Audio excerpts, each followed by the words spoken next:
Friends, buckle your seatbelts, please. This first panel discussion will be moderated by Dr. Deborah Wingler, our Executive Director of CADRE and HKS's Global Director of Applied Research.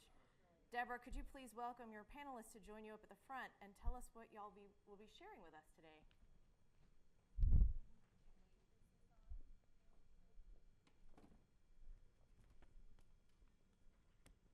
There we go. Is that on?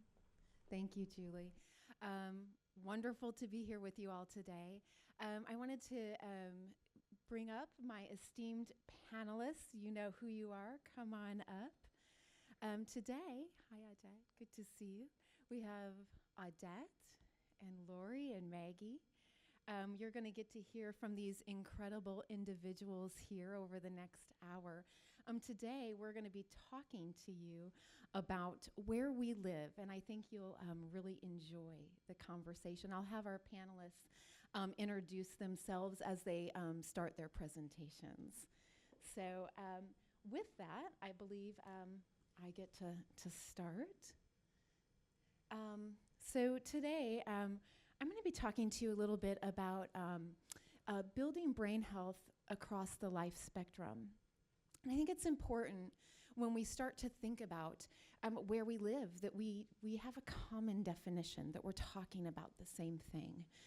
Interestingly enough, home has been defined by philosophers, architects, sociologists, psychologists, human geographists, and the list goes on, with many, many different definitions, and actually with limited consensus.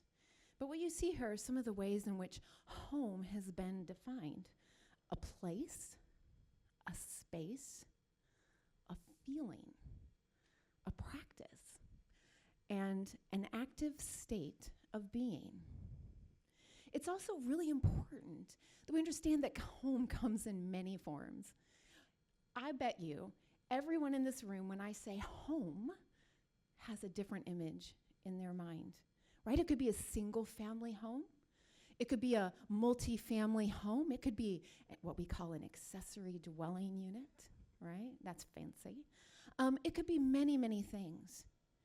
And it's also important that we realize that for many, home is a place we think about running to, but for some, it's a place where they consider running from. Home means many, many things to many, many people. Interestingly, when you ask people to describe home, they tend to describe home based on very pivotal moments in their life. Times that had a big impact, right? So maybe it's the place where I grew up, right? Maybe it was my first home. Could have been an apartment, could have been that first single family home, could have been with self, could have been with someone else, right? Dream home, right? They have entire shows on this. My dream home, which could be very different for me than for you. Or your forever home, or your last home. And interestingly enough, since COVID, we have taken home from a place to where we think of refuge and family and running to, we have put increasing demands on that home. It is no longer the place where you nurture and hold ones tight, but it is now a place where you have the privilege of working, playing, learning, healing, and now aging in place. And yet I ask myself, are our homes fit for all those purposes? I mean, just because my home might be fit for some of those purposes, it most certainly does not mean that everyone's home is fit for even one of those purposes. So, how do we get from home to understand what a brain healthy home might look like? Good news, especially for me, we have learned, science has said, that as we age, even the aging adult brain has the capacity to grow and generate new connections. And that is called neurogenesis. You're going to hear a lot more about that today. But this is good news, because what that means is the place where I live, if designed appropriately, could actually help me be healthier as I age. So when we think about creating these enriched environments, right, as I age, as I start to think about what that forever, maybe last home, maybe what are the things that I might need in that home, right? The ability to have social connections, the ability to really engage in cognitive things that help my brain grow and be able to think meaningfully and deeply. The ability to keep active, right? Growing those motor stimuli, but also having the sensory stimuli, right? To be able to engage in beauty, creativity, and all of those things. So as we start to think about home and we dive deeper into what that might look like for seniors as we move forward, I would like us to really challenge ourselves, right? So often as we start to think about getting older, we think about, I must prevent cognitive decline, and I feel like that all the time these days, right? But instead of thinking about preventing cognitive decline, let's think about promoting brain health, right, as we think about these environments. With that, I am going to turn it over to Lori to tell us more.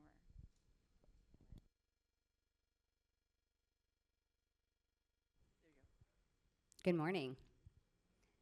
The next slide, please. Good morning. I'm Lori Alford. I'm with Avanti Senior Living. I live here in Texas. I'm like Harris. I live in Houston. However, we do have a building here in Dallas. I'm also an owner and an operator and a developer in the senior living space where I've been for 25 years. What's exciting for me about today is in my course of 25 years in the business serving the older population, because they don't like to be called seniors, by the way, and we're still trying to figure out how to define them, is when I started, the resident was about an 85-year-old little old lady who left her oven on. And her daughter is frantic. She's going to burn the house down and needed to place her into one of our secured units. Today, if you fast forward, I have buildings where I have 16 men in their 60s. The common theme is high-stress jobs, coupled with the little old lady who maybe forgot where her keys were placed or left the oven on, to maybe some alcohol-induced, to maybe some trauma, to maybe just has a lot of other things going on. The point is, it's not a one-size-fits-all model today. And what I have found through my journey of the business is we continue to design as though it is. And the design is not based upon research, it's just based upon walls. And so I'm here to challenge you today to think about, if I can get the next slide up, please. Nope, one back. Thank you. Nope, one more. It's that tech stuff. Is to think about when we are designing for space, is to look at, how can we help folks as they're sundowning through light? How can we help folks that are agitated? And it's not just during sundowning, it's throughout the day whenever they hit a trigger. How can we create spaces where there's socialization for many, but also for few, and also alone in our design? How can we incorporate greenery and smell and meditation-like things to calm them down? How can we incorporate the wayfinding parts instead of just looking at it as walls and hallways and dead ends and drabby and dreary? Really incorporating into a lot of, color, but more importantly, having a lot of the stuff based on research, because that's something that we do lack in our industry, is actual research-based as a operator who does development of my own buildings and works with several other folks, a lot of times we just pick up the same plans that we did from 1998 and just say, oh, we're just going to change the color of the wall and label it a different room. And that's just not good enough anymore for the folks that we serve. Next slide, please. But you can couple having a building built beautifully, but more importantly, it comes down to how the building is also programmed. So sitting around watching television doesn't work anymore. Sitting around and having the same one-size-fits-all programming doesn't work anymore. You have to overlay programming that is going to accommodate all the different facets of where people are in their own journey and whatever has caused them to be with us because of whatever brain challenges that they face. It's all very, very different, and it's going to take all of us and the research to help educate operators in the senior living space as to, hey, if you do this, it can help with that. If you have, different types of programming based upon the different types of brain issues that we're seeing, it can help, because one size doesn't fit all anymore. Next slide, please. And so I just challenge everyone to be the change. It's going to take capital to endorse it, to not, oh, I get a stop sign. It's going to take us all, and I want everyone to do it, because imagine if we had a place that as you age, you don't go to die, rather you go to live and thrive.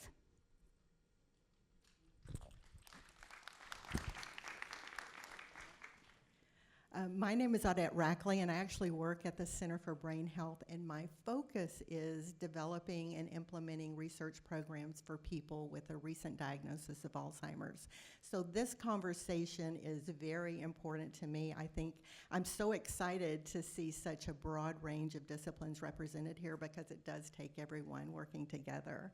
And waiting for them to get to, and I'm happy to hold the clicker. There we are. But we can go to the next slide, because I'm here to really talk about brain health. And when we talk about brain health and Alzheimer's, there may be some curiosity about what that looks like. But I think most people here have a concept of brain health, and this slide really represents the many components that we can think of in dealing with brain health, because it's not just about purposeful engagement and meaningful challenge, but it's also managing stress and anxiety. It's that quality of life. It's what happens when we're doing, it's that thing around us when we're doing our task, the other elements of life that make life work. And I would say that for people with Alzheimer's, that is the same. They still need social connection, a sense of meaning and engagement, that they have purpose in life, that even if they don't know where they are, they know they belong. And a lot of that is really structured by environment. So there's so much power in that. But it's also important to realize that kind of that multidisciplinary approach, it takes, there's the environment, but it's also how do we engage with that environment. But I love what Lori was talking about, a lot of our focus in terms of when we build spaces for people with Alzheimer's, we think about that moderate to late stage. And I think it's important to realize that there are many people with Alzheimer's disease living in community that are not being served. There are ways that we can engage their brain health that is very important. And the next slide shows another group that we kind of overlook, and that's the caregiver. And I think most people will not be surprised to know that caregiving puts people at an increased risk for cognitive decline.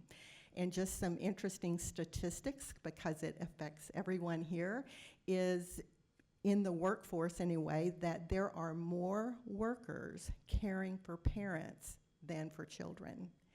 And 2/3 of the people that are looking for resources are not able to find them when they need resources and help. So in the community, there is a paucity of research in terms of supporting people in the early stage.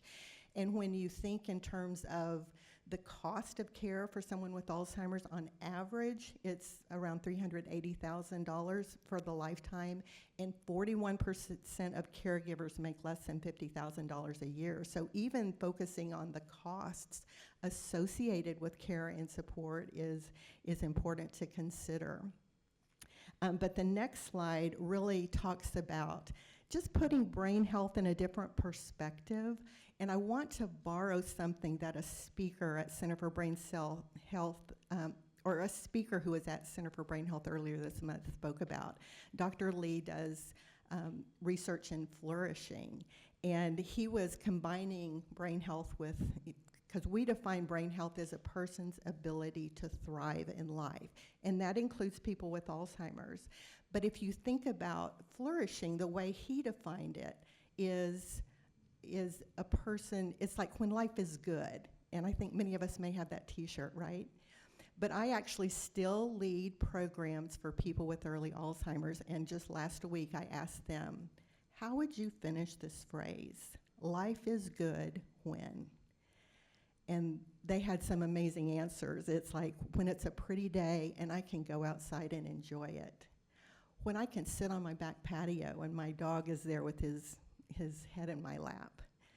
You know, when I can spend time with family and friends, when I can go to an art museum.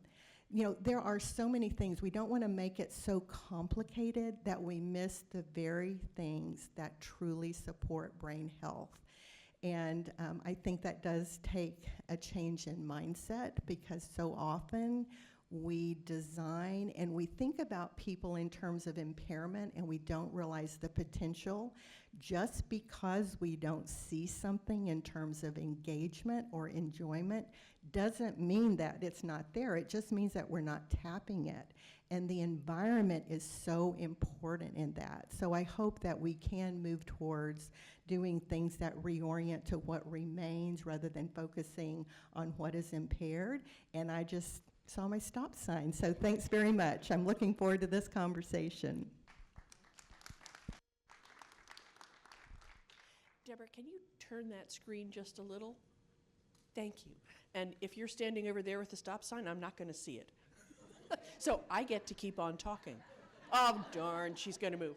I am Maggie Calkins, and I am board chair of Ideas Institute, which is a freestanding not-for-profit research institute in Cleveland, Ohio. I have been doing environments for older adults, and particularly people living with dementia, for more years than I really want to count.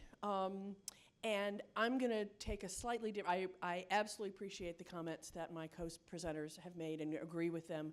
And I'm going to take a slightly different perspective on this talk and talk about how we need to be designing with, not for. And particularly when we're talking about individuals who are living with dementia. Many of us come to a situation with like that, next slide, and we assume that they aren't capable. So I'm going to just ask a couple of people, who are you designing for? Just a couple of quick comments. I don't have much time. Go fast. Everyone. What? Children. Children. Turtles?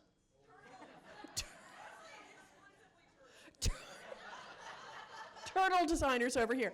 Okay, next slide. Older adults. Can I use the clicker? I have a lot of slides that will make that easier.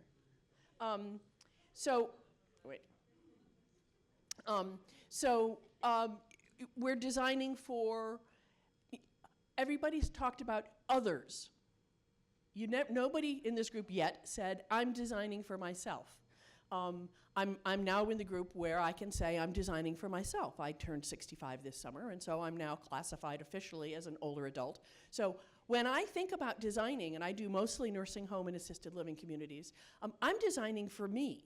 And when we need to think about who is designing, if you haven't put yourself into the experience of the individuals that you are trying to create spaces for, you need to really work at understanding what is their experience. So are you looking at it from your perspective, or are you able to really look at it from another person's perspective? This is an architect with a different firm that shall remain unnamed, who has experienced what it is like to be older and to be living with dementia, and she has routinely spent, not routinely, but regularly spent, 24 hours or more in a nursing home as a resident, including in a shared bedroom at night, which was unexpected for her when she did that.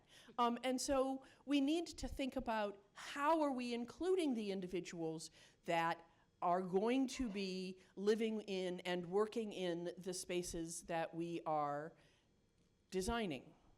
And how are they involved? So how do we get users engaged? Typically, when I talk to architects, 2 minutes. Thank you for being over there.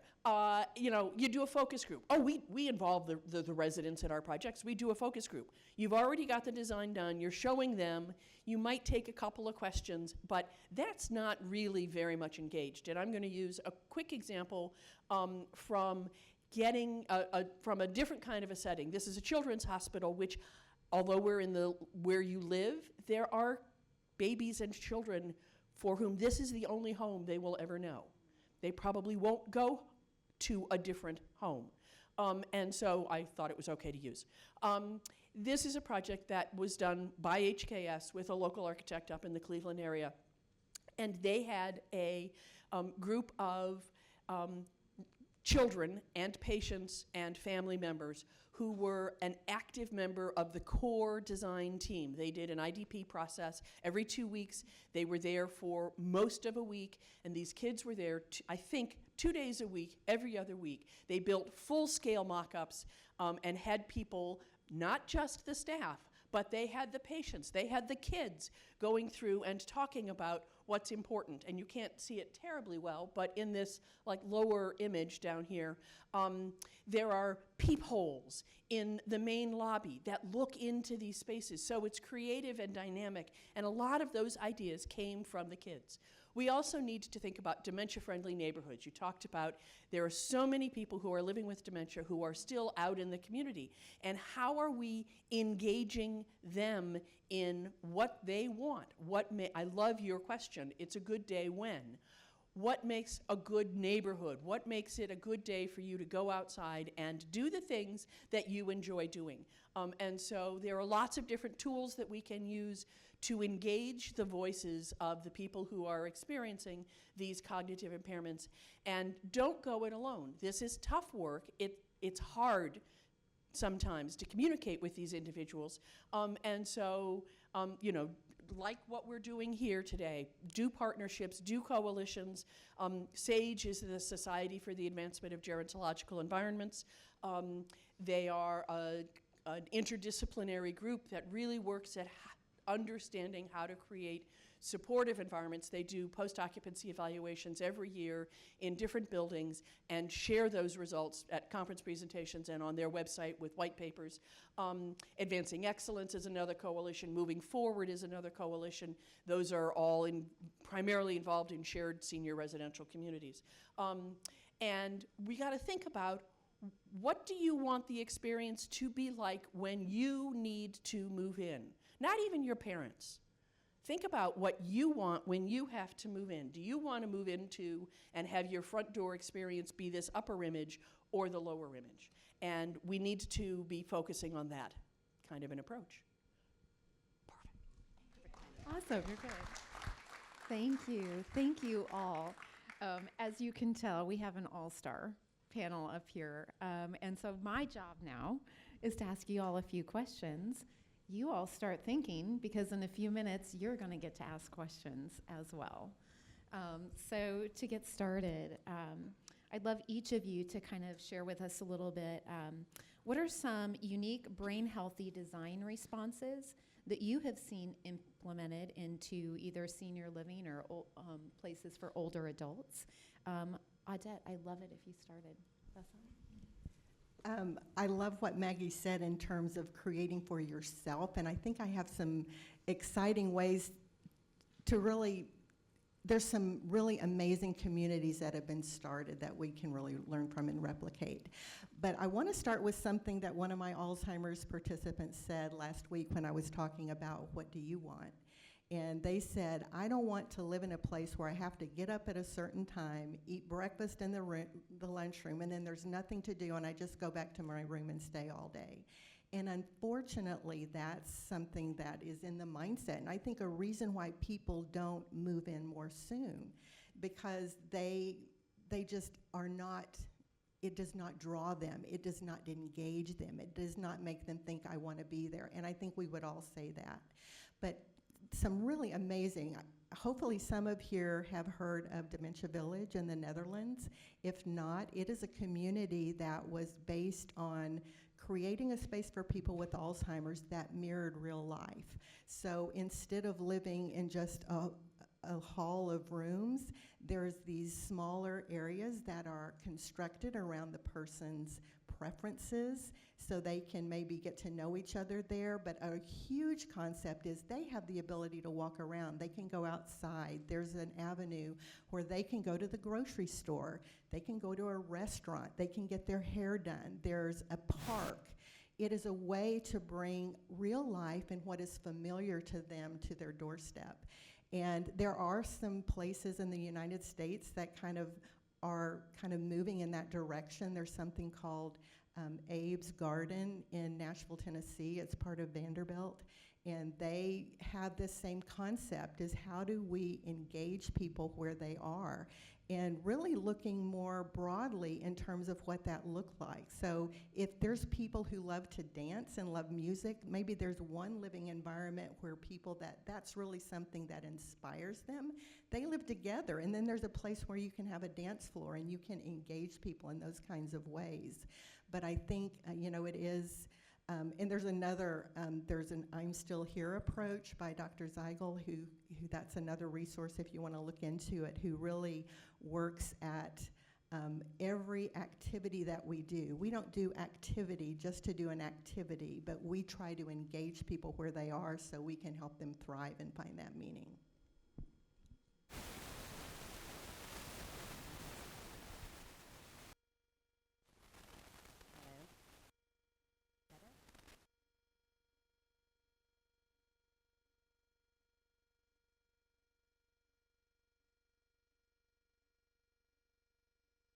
Can you hear me? Can you hear? Oh, there we go. And there's voice. Some things that I've seen, or actually some things that we've actually incorporated into our design. One is, the clothing in the apartment. When you open a closet, there's a lot of clothing. It's overwhelming because it's overstimulus to a memory care resident. So what we do is we have a little cubby that's right outside of the closet, and our care partners choose one to two, typically it's two, so that the resident can still have choice. Take the clothing out and put it in the cubby, so the resident can then choose from the two. So we've simplified how they make a choice. And again, I think a lot of, especially on the memory care side, we start to make assumptions of what they want. We start to get to know them. Oh, we know that Mrs. Jones likes these shoes, so Mrs. Jones is going to wear those same shoes every day. Well, that's really not helping her, and it's certainly taking away every decision that she can possibly make when we start to choose what they eat, drink, and wear, right?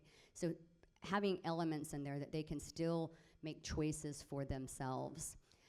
Some other things are, fitness studio. We have a fitness studio in our memory care because movement is great, and we know that. And we still do HIIT classes and yoga and all of those great things with them. And so just because, they have memory care doesn't mean that they can't work out and do fitness. We might have to modify it a little bit differently in the programming side, but they definitely should have spaces. Wayfinding is, we have a lot of that, especially we use them as night lights over the toilet. We pop the toilet seat out and put color behind it for depth perception. And, one of my favorite things that we do, because I actually kind of grew up on the sales side of the business, is when you tour folks into the space, and most folks have never been in that journey before, and they're scared. And you walk and you see a resident rubbing a handrail, and they're kind of like, oh, what's going on? And they're scared, right? And now they're like, my God, my mom has to live here. And it's overwhelming to them. So what we did was we put sensory boards into the handrails. So now we've given purpose for when that resident is rubbing that handrail. And we can say, oh, they're just rubbing the handrail for sensory stimulation. If there's research behind it, I don't know, but it sounds great in sales, and it takes away the icky to that adult daughter, which is 90% of making the choice. And so when you're challenged through design, think of those things instead of, again, the walls and what we need. And I would also probably say, I know we're talking a lot about Alzheimer's specific areas, but really, even in the assisted living side of our senior developments, they all face, the same type of challenges, not quite to the extent with the brain. And so even in those environments, what can we do to design to help them get a better brain as they live with us, instead of just letting that brain sit there and kind of, continue to go down the path of not so great. And so when you're thinking of the space, it's not just for memory care of the older adult, it's also for the assisted living side. Just pass that back off again. Ditto and ditto.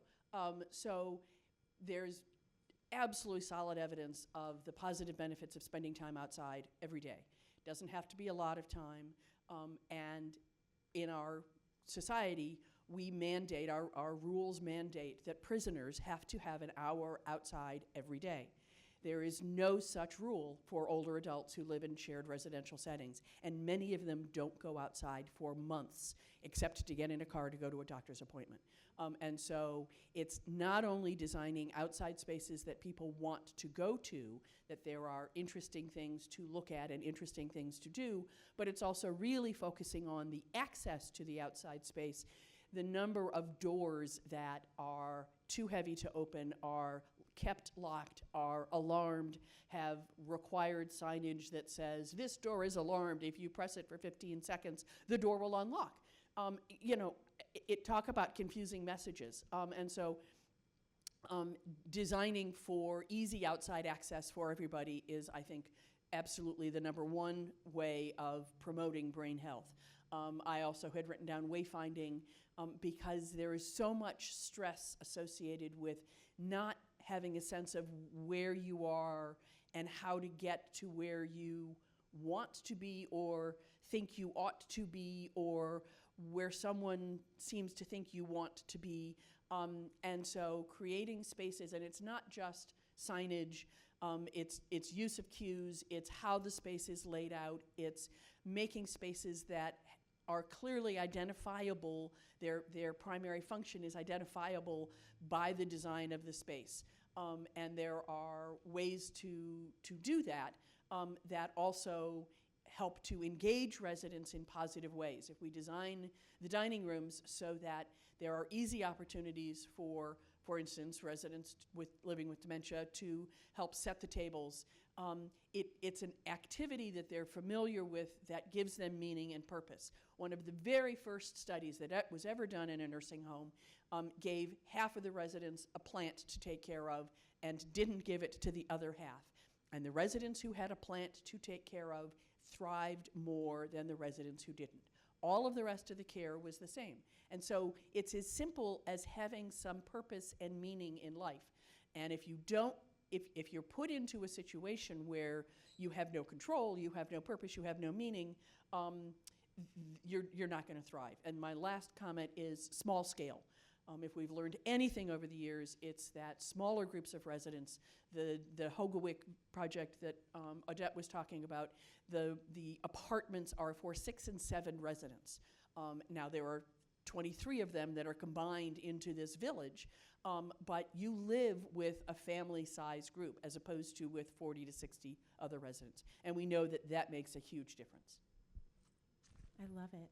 All right, we are nearing our time, so we're going to do a hot shot round really quick. Each get 1 minute. All right? Real short. Here's your next question.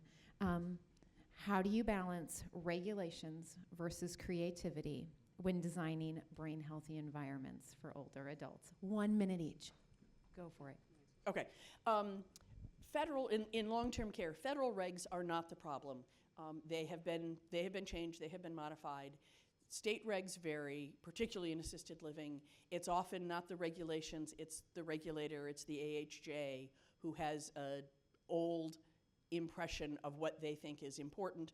And the way to get around that is to start talking with them very early in the project about what your goals are, what your vision are, why are you doing this, and come prepared with the language in the reg that you think supports what you want, including looking at the CMS regs. Yeah, so as you stated, assisted living and memory care is state regulated. States vary. There's a lot of opportunity. The state of Texas, by the way, I think is one of the leading in the country.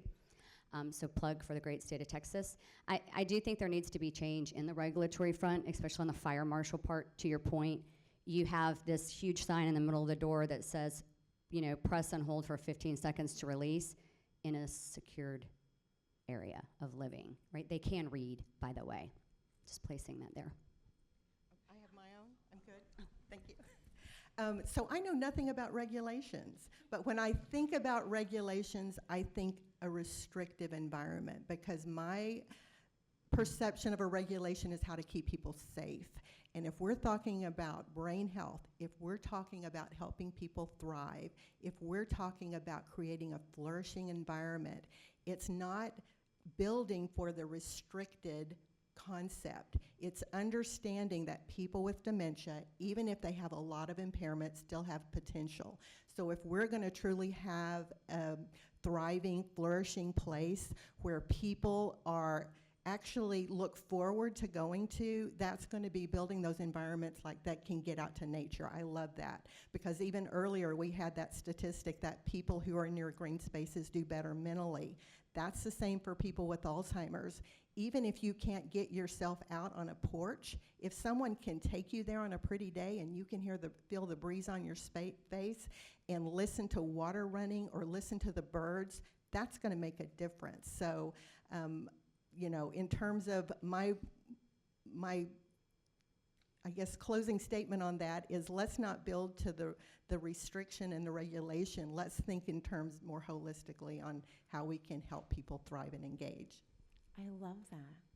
All right, you all, now is your time. Good job. So what questions do you all have for our esteemed panelists? In the back. Whitney, go for it. I'll just, yep. Yep. Mike's coming. Oh, no, I can't. All right. Hi, Whitney Austin Gray from the International Well Building Institute. So we spoke about how to design for brain health inside of the building or in the property line. A lot of global examples of what we're doing around where we put senior living next to preschools, next to city centers, you know, driving the purpose that those members have in the community. I'd love some examples of what you're doing on brain health outside of the property line, around how you're locating and engaging community members. So the intergenerational is a relatively newer approach of this co-designing. The other one that we have seen is a lot of colleges and universities are developing senior housing in part to attract alums to come back. They are able to go take classes, which helps with continued brain health. They often have some of the apartments set up for students, so the students volunteer with the older adults. There's a great example at LaSalle in Pittsburgh, I think it's LaSalle, where one of the students loves cooking, and so he teaches master classes. And so the community designed in a demonstration kitchen. So that's one of the things that I've seen that's very interesting. You hit them all. Okay.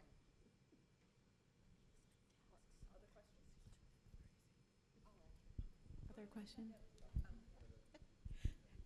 Now I need to remember what I was going to add to that. But you were talking about cooking, and in Abe's garden environment, there is a living space for people who love to cook.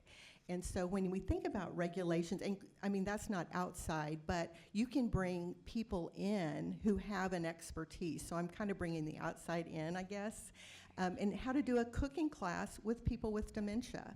And, you know, they can put on gloves and help prepare and really engage in that and then have meaningful conversation around that. But I also think in terms of the outside spaces, to even think if we have places where families want to be that's easily accessible, there's a peaceful place to reside, I think it would increase the ability of families wanting to come visit. And if their kids can come and play around, then you can just watch them play. And even if it's not your family, maybe you can sit at a window and look outside on this beautiful space and see real life happening, because that's familiar to all of us, and that's going to help all of us in a very deep way.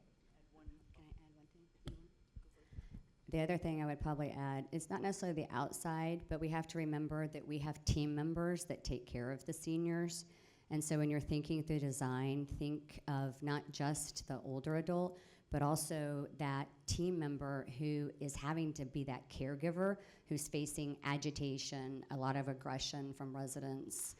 It's a very stressful job, and designing so there's places and spaces so that they too can have moments of their brain health, maybe to take five times a day. And the last thing I'll say is, for so many decades, we have been building, as David Green, who's one of my mentors, would say, gilded gated golf ghettos. We put our senior residential communities out in the middle of nowhere, where there is nothing around and there's nothing to do. And so there is a resurgence for building them in urban areas and integrating them with neighborhoods. And some of them are, as I said earlier, multi-generational, or they are really multi-social economic groups, and they really try to attract different cohorts of people to the community, but embedding it in the community and not separating it out. I wanted to talk about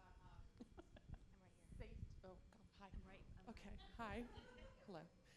I'd love for you to talk about safety. So we don't talk about the eyes and the ears of the street, but those that are aging, we actually look at even porch design.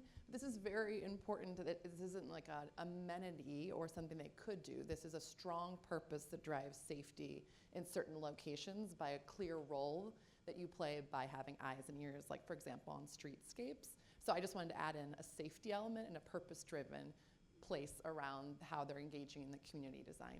Yeah, one of the things that we suffer from in senior residential design is a mindset of surplus safety, of safety above all and at the expense of everything else. Very little attention is paid to the upside benefit of risk. I mean, risk has downside, but it also has upside benefits, and that's almost never in the equation. We don't talk about what's the benefit of allowing people to make choices that might include some risk, and that's a deeper discussion that we don't have time to get into. It's the regulation side. Yeah, thank you. This is Dan Noble. I'm CEO of HKS. You said something that was astounding to me, that, what was it? There's more workers caring for adults than kids, or seniors than kids. That blew my mind. And so I think I have a couple of questions and maybe comment.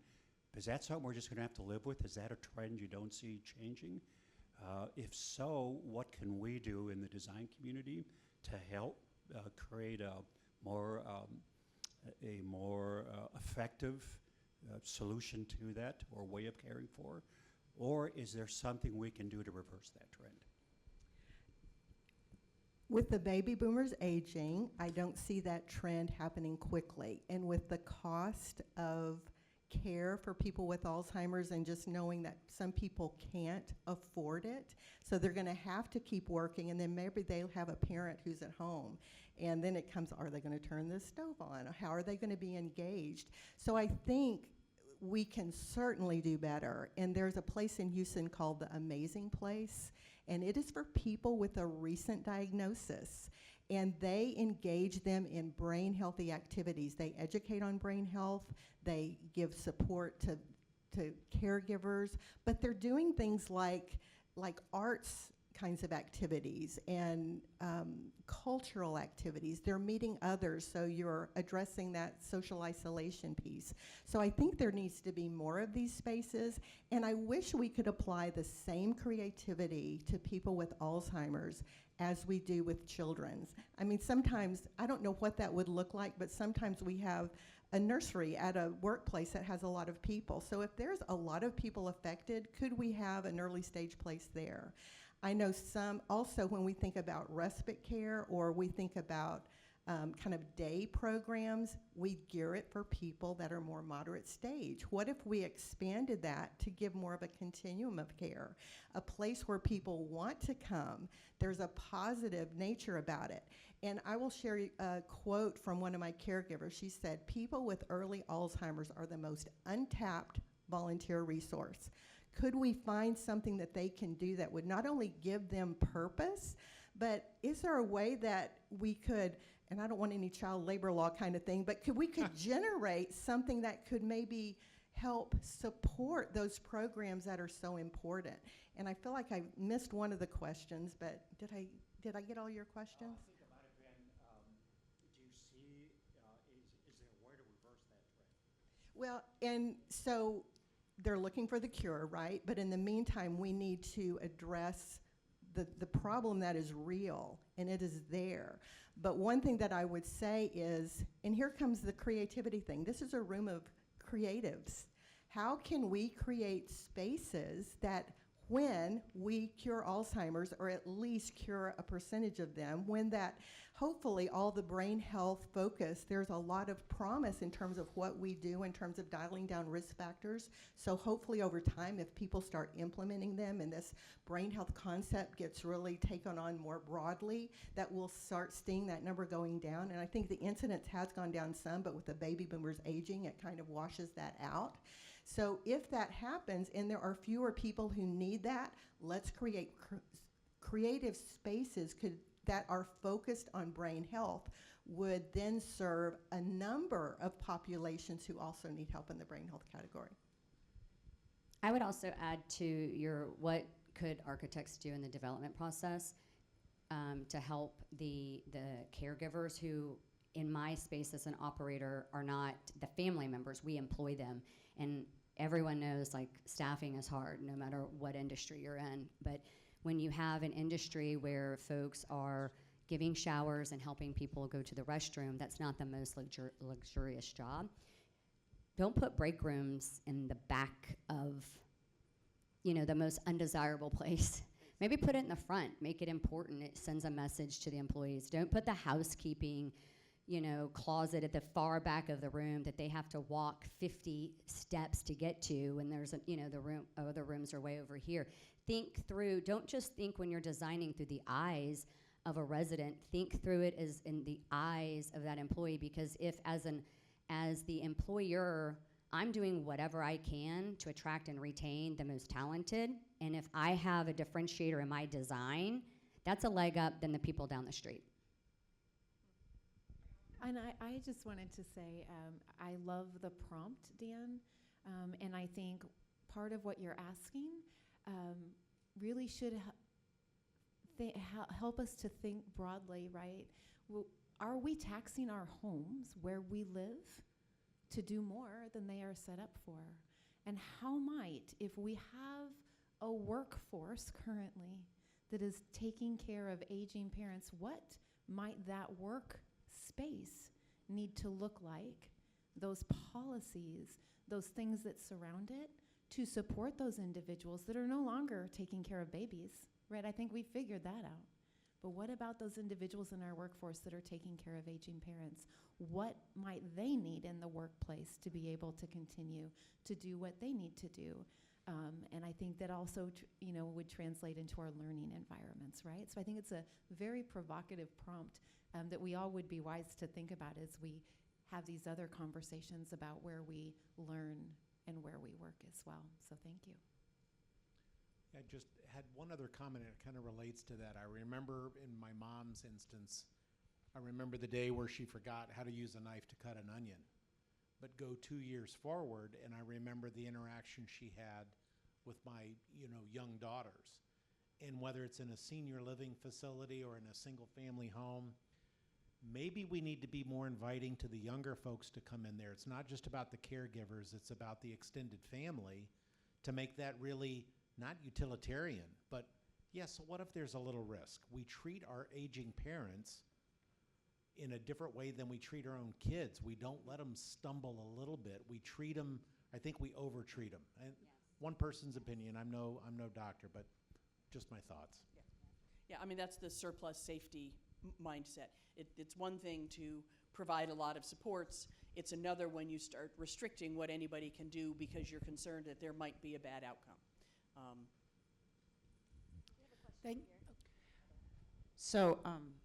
I'm Sarah Marbury. I'm a CADRE board member and involved in the senior living and healthcare design industry for many years. My mother, before she died, suffered from Alzheimer's for 13 years. And I think the primary reason she lived so long is that my father, even though they moved into a senior living community, kept her with him and kept her involved. And you talk about brain health. He kept her with her. He kept taking her to family events. He kept going on until finally he couldn't anymore. But what struck me about the community that they lived in is that they had independent living, they had assisted living, they had memory care. So we are still segregating our people, and yet out in society, we aren't segregated. We all live together. And so I think that that's another issue the senior living industry needs to address and is addressing, because they never forced my father to put her in memory care. So I'd be interested in hearing your thoughts on that. Thanks. 100%. I went to Asia 2 years ago and really started to observe the aging population there, where I saw seniors going to the market, carrying their food back, taking care of young children, their great-grandchildren, and it was an epiphany for me that here in the U.S., we've almost created our own problem. We say, hey, we're going to cook for you, we're going to clean for you, we're going to do everything for you, come live with us, you do nothing. We've taken away every ounce of purpose for them. And that is something that as an industry we have to relook at in our programming, to the point of setting a table. It's, that's a common thing, folding towels, doing laundries, all of those great things. We have to get out of this mind shift of we're a hospitality industry and we need to face the music and say we are healthcare trying to help people age better and live better. And we need to design for that and we need to program for that. Okay, let me do real fast. I agree 100%, Sarah, that we really need to be able to move away from our segregation of people who are living with dementia and figure out how to integrate them. Thank you. Actually, I just wanted to piggyback on that in terms of the question about design. From an urban planning and urban policy perspective, we are seeing the imperative in urban infill for multifamily, but we're seeing no multifamily that's designed for intergenerational living. And I think that that whole concept can help people, because it also will feed that concept of saying we have so many seniors who are aging, who want to age in place, but what that's doing is causing a huge backlog of housing that's affordable for young families. Schools are closing, all those kinds of things because of the lack of single-family housing. And so if those seniors, those empty nesters, me, if I had a place to go in my own neighborhood that I could live potentially with my children or grandchildren all in one building, you see it in other countries. We don't see it here at all. And so I think from a design perspective, those of you who have influence over the people who are investing in development, if you could really begin to encourage that multi-generational housing, it could be a game changer on every level. 100%. Are we at time? We are at time. I would encourage you, however, during our breaks or our lunch, feel free to talk to any of these amazing women. They have, as you can tell, a wealth of knowledge. So thank you for your time today.